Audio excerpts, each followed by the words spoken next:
வாங்க காய் எடுக்கலாம்.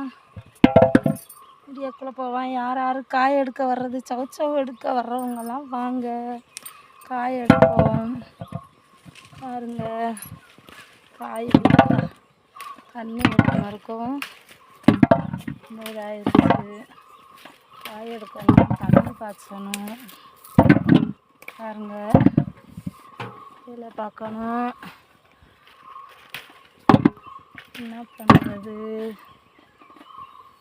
நம்ம வேலையை நம்ம தானே பார்க்கணும். ஆறுமா பாப்பா எவ்வளோ கஷ்டம்னு பாருங்கள். சவுச்சவை எடுக்கிறது எவ்வளோ கஷ்டம். நான் ஈஸியாக சொல்கிறாங்க, விவசாயம் ஈஸி அப்படிங்கிறாங்க. விவசாயம் ஈஸின்னு நினைக்கலாமா? பாருங்க எவ்வளோ கஷ்டப்பட்டாலும்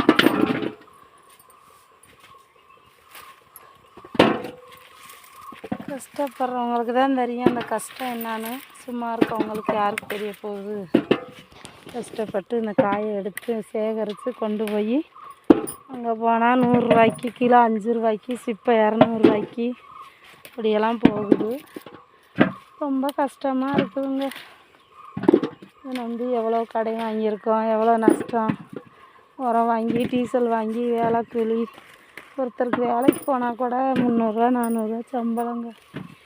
அதெல்லாம் விட்டுட்டு சம்சாரித்தனம் பார்க்குறோன்னா விவசாயம் பார்த்தவங்க நிற்க மாட்டாங்க. சரி என்ன பண்ணுறது அப்படின்னு நினச்சி பார்த்துக்கிட்டு இருக்கோம். விவசாய நிலமே இல்லாத உலகமாக மாறப்போகுது. இருந்தாலும் விவசாயம் பண்ணுறவங்க இவ்வளோ கஷ்டப்பட்டு விவசாயம் பண்ணுறாங்க அப்படின்னா அவங்களுக்கு ஒரு முக்கியத்துவமே கிடையாது. சரிங்களா? இந்த விவசாயிக்கு சப்ஸ்கிரைப் கொடுங்க, லைக் கொடுங்க, ஷேர் கொடுங்க, கமெண்ட் கொடுங்க. இந்த விவசாயிங்கிற வீடியோவெல்லாம் பாருங்கள். நாங்கள் மட்டும் இல்லை, எந்த விவசாயி வீடியோ போட்டாலும் பாருங்கள். விவசாயிங்க எவ்வளோ கஷ்டப்படுறாங்கன்னு பாருங்கள். அடுத்தவங்களுக்கு ஷேர் பண்ணுங்கள். உங்களோட ஃப்ரெண்ட்ஷிப்புக்கு ஷேர் பண்ணி விடுங்க. இதுக்கு என்னென்ன முதலீடு போடுறாங்கன்னு பாருங்கள்.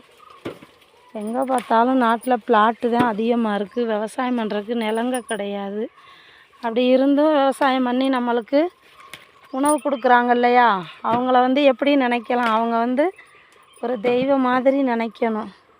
விவசாயம் பண்ணுற எல்லாருமே ஒரு தெய்வம். அந்த தெய்வம் இல்லைன்னா நம்ம சாப்பிட முடியாது அப்படிங்கிற ஒரு மைண்ட் இருக்கணும்.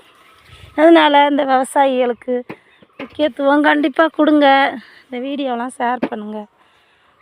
நன்றி. சப்ஸ்கிரைப் பண்ணுங்கள், லைக் கொடுங்க, ஷேர் கொடுங்க.